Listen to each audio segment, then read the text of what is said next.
Hi, welcome to my guitar tutorial talking about comping, chord comping with guide tones, and then doing simple melodies. So refer to the sheet, the PDF key of G. It'll be down below in the description.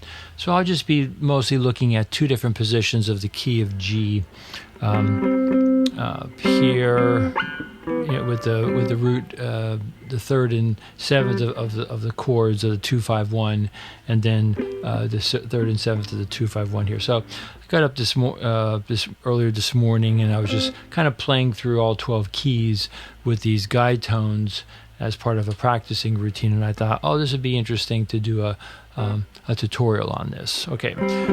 So yeah, I've been watching some different videos, YouTube videos. Jim Hall, you watch him. Ed Bickert, listen to a lot of Lenny Bro, and you hear this kind of playing where they play a line and then they play like a guide tone, or they play some kind of rootless chord. So okay, so pretty simple stuff here. So G and C are the third and seventh of a A minor seventh chord. F sharp and C are the third and seventh of a D seventh chord, and then F sharp and B are the third and seventh of a G seventh chord. So if I added in my roots, I would get shell voicings: A G C, D F sharp C, G F sharp B. So those will be the shell voicings. But I'm just playing with the iReal Pro track, and then just doing these shell voicing. I mean the guide tones. Okay, so then. So you can think of just the basic, D, E, just the basic cage position. Like the first example I did, I was just playing off of this D and E note.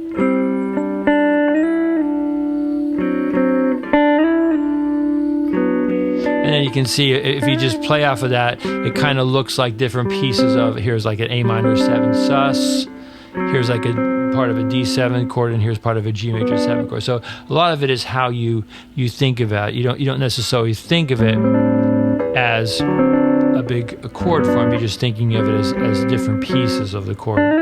Okay, so chord, melody, chord voicing.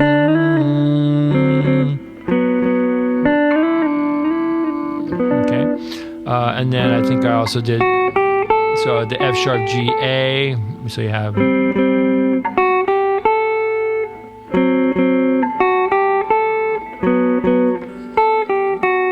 Okay, so I just do it a little bit more. So I just kind of play a couple times using the D and E, mostly, maybe go up to the F sharp, and then using the F sharp G A. So I'm just going to do these comping chords, and then adding in the simple melodies. So here it comes.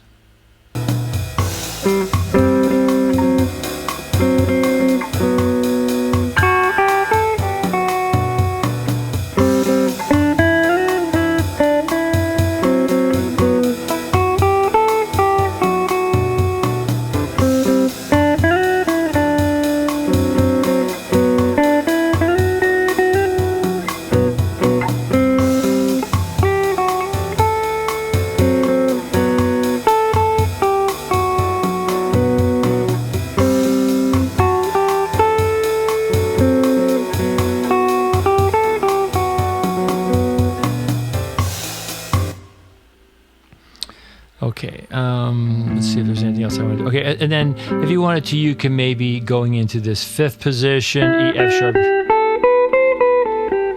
All right, so there you might want to use like a bar for this. All right, so then it becomes sort of like an A minor 7th chord, but you're not really thinking of it that way. You're thinking of it as guide tones, and then whatever kind of melody you want to do there. Then you're adding in those notes there, and then how about I'll do that kind of a 3-note per string scale: D, E, F sharp, G, A, B. So for the first two chords, I'll use those 6 notes, hexatonic scale or 3-note per string scale, and then when I go to my resolution, I'll just use D, E, F sharp. Okay, so there's really no right or wrong ways to do this. You just have to kind of use your instincts and your imagination and your technique to figure out and your ear to figure out, what kind of sounds you want to hear.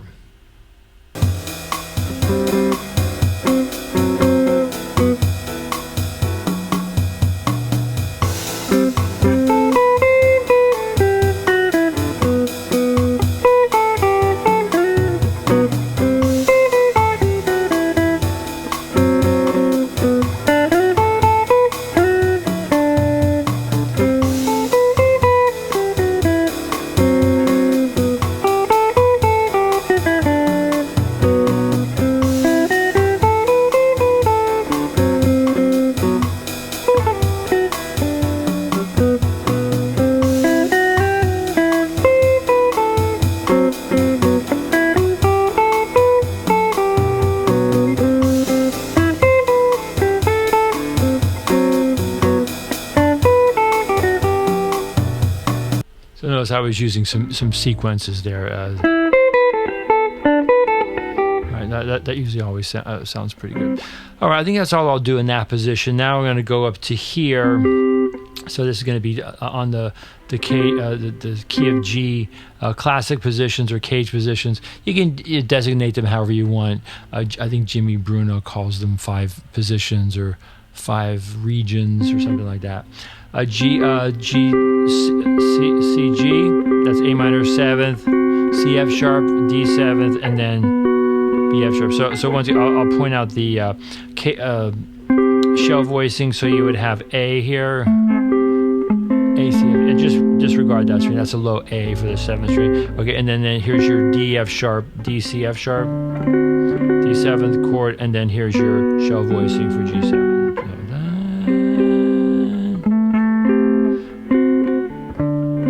Yeah, I guess the other thing you could do here, like if you were playing this with a bass player, I mean, I guess you could just play the shell voicing, but it's just a little bit harder to add in your melody notes here. Okay, so how about for this one?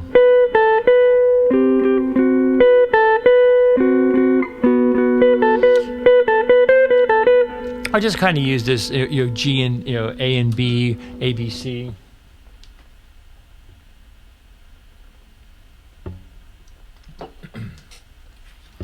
And just kind of come up with some simple melodies there.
So notice what I did on that one, on the G chord.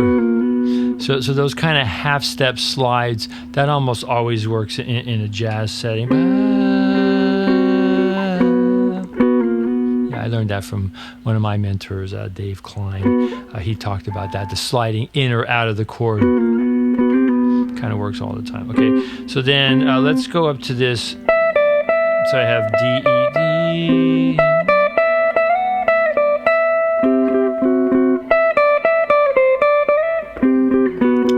So once again, the whole idea of this video, I'm just using these simple guide tones, and then I'm just using, just kind of just making a basic melody that sound whatever sounds good to me. Okay, let's see what happens here.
I'm going to do one more thing here just to end off the video.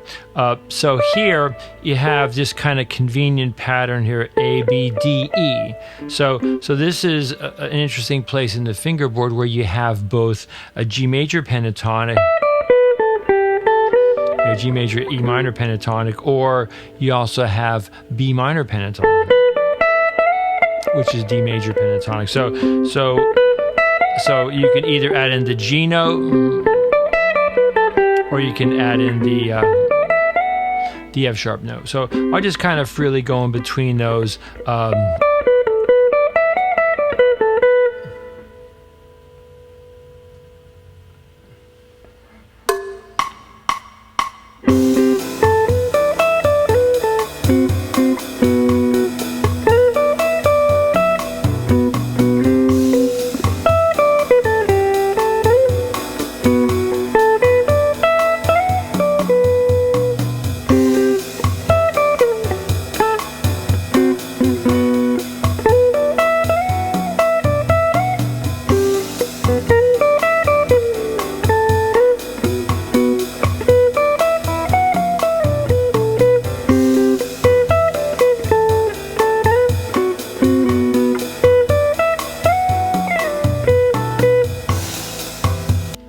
So I was also doing some chromaticism there, so maybe I'll just do one more kind of concept. So I've talked about this in a lot of my videos. So basically, if you have these pentatonics, you know, you can just throw in that you know, that extra note in there, that you know, flatted note.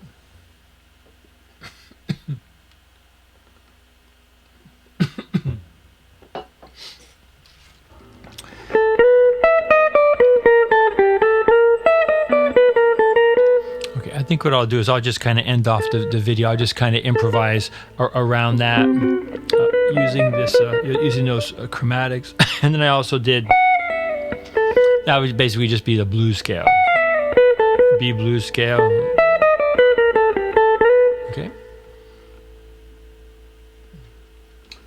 Okay, thanks for listening and watching this tutorial talking about using guide tones and using simple melodies to improvise over 251 in the key of G. Thanks for listening and watching.